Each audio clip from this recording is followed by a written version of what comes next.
That's real commitment. Thank you so much. I've been asked to speed it up, so I'll do my best. I won't be speaking about a particular library, but giving you a vision of how libraries are evolving and changing across the world. So today we live in a world that is more interconnected than ever before, and where technology and technological devices play a huge role in how we access information, as well as the quality, the amount, and the relevance of that information. It can be pretty overwhelming.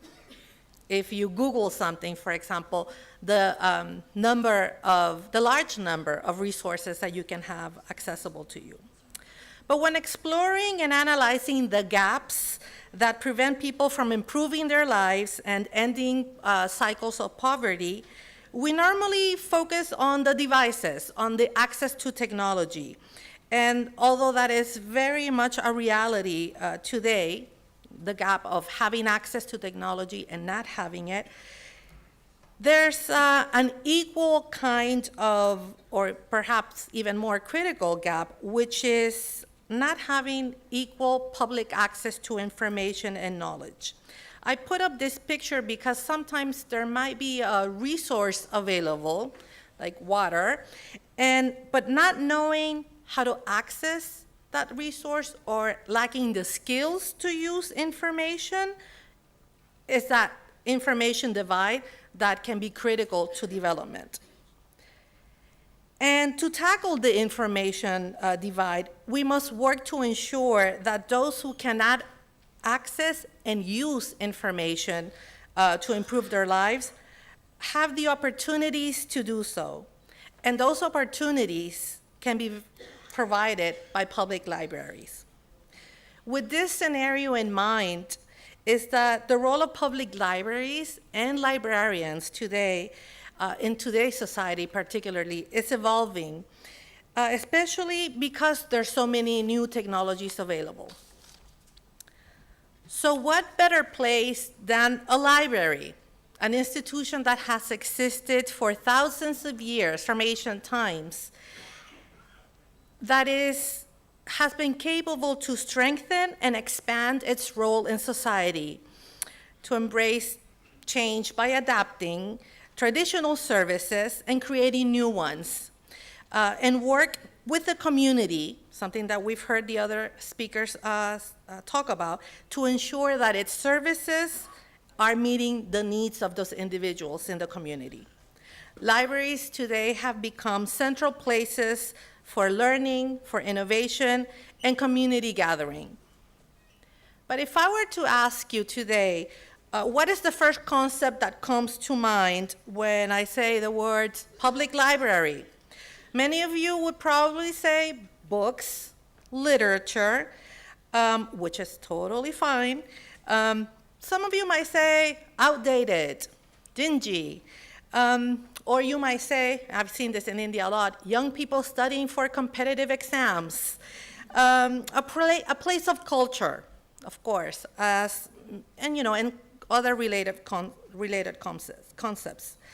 But for people living in conditions of poverty or scarcity, their local public library may bring other concepts to mind, and they may describe the library as a safe space, as a place to access education opportunities, as a place where there's an opportunity to feel empowered, or just simply as a welcoming space with the necessary infrastructure, such as tables, chairs, proper lighting, that they may not have at home.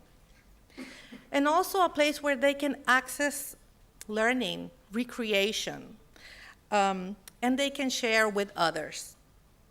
In the next slides, you're going to see some examples of libraries that I have seen or libraries that we have supported through the work of organizations in different places in the world, so that you can see what libraries are doing and what kind of services they're providing. So in a library in Kenya, there's digital inclusion opportunities for the youth. This is not a very big library. It's, it's no larger than a big room. But young people are going to the library to access economic development opportunities, to access online banking, to get training on how to use computers so that they can perhaps increase their job opportunities. But the digital inclusion efforts are not only for the young, they can also be for the elderly. This is a public library in Vietnam that I was lucky to visit a few years ago. And the elderly are coming to the library to learn how to use computers to communicate with their families. To close that generational gap, now they're understanding what young people are doing with libraries. They're accessing cultural information and learning about health. In a library, anything can happen. In this library, there's a farming class taking place in the library's courtyard. And this, I believe, is in Nepal. A library can host lectures, or what they're doing is that libraries are expanding their services beyond the four walls and providing resources in different formats that meet the specific needs of the community they serve. In Chile, my home country, libraries began becoming more modern and began the road to being recognized places as early as 2000, more or less, with the introduction of technologies. There were already recognized institutions. In February 2010, Chile had an 8.2 earthquake, and that's when we saw how well-positioned libraries were. Libraries in the affected zone of the earthquake, many of them suffered damage or were simply destroyed. What happened was that local government said, we need to keep the libraries open, we need to get power generators and install temporary locations for those libraries anywhere so that they can continue providing services, such as a space for people to get counseling after such a dramatic event, people who had lost everything, children who were at a loss and needed a place to get some storytelling, to forget about the devastation that they were seeing, and a place to have internet connectivity so that people could access government schemes for reconstruction. So that's how powerful libraries can be. Also, libraries, like I said, are moving beyond their four walls and are offering mobile services. This is a very exciting, successful program in Mexico that takes library services to rural communities, but works specifically with the community before going there to find out what their needs are, to make sure they're taking the services that that community needs. Technology can be a little bit overwhelming, but if you combine new technology with traditional services, it can actually have a very positive effect. If library space is a problem, a solution like this with a small device that can probably be carried around the library can help more than having desktop computers, for example. So people can access the online catalog and go to the bookshelves to get the books that they're looking for. And of course, libraries provide educational activities for children. Early learning happens at the library, and libraries can also partner with schools to provide these services for young users. At the Central Public Library in the city of Chicago, so that you'll know, is a city with high rates of violence. Sometimes gang-related violence takes place. And there's also a large percentage of minority population living in poverty conditions for America.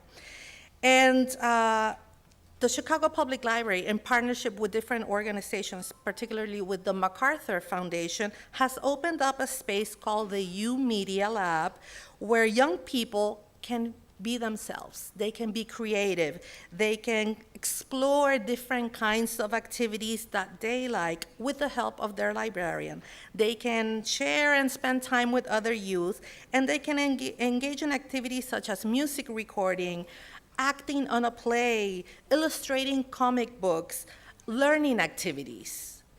They may seem more recreational, but learning activities that are developing the many talents that young people have. To summarize, I promise to make it quickly.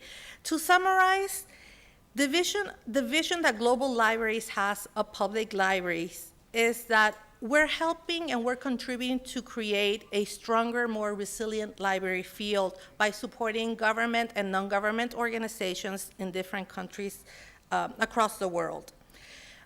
What you see here is that there is a digital information divide, yes, but libraries can be that platform of services, of resources, of activities that can break those cycles, that can contribute to bridge that divide by providing those services and impacting areas such as communication, culture and leisure, economic opportunities, government. There's so many online government programs now online, and it's important. However, libraries must engage with the community, must create partnerships, and for that, librarians do need professional opportunities, professional development opportunities. The public library is conceived as a social and cultural institution, and when it works with the community it serves, when it's managed with optimism, when it is well supported by local, state, and central government, and when it's connected with the world through new technology, it can and it will definitely impact citizens' participation and community development. We wish you well, and please, if you have any questions at the end of the session or during the breaks, please let me know. I'm more than happy to answer your questions. Thank you. Thank you,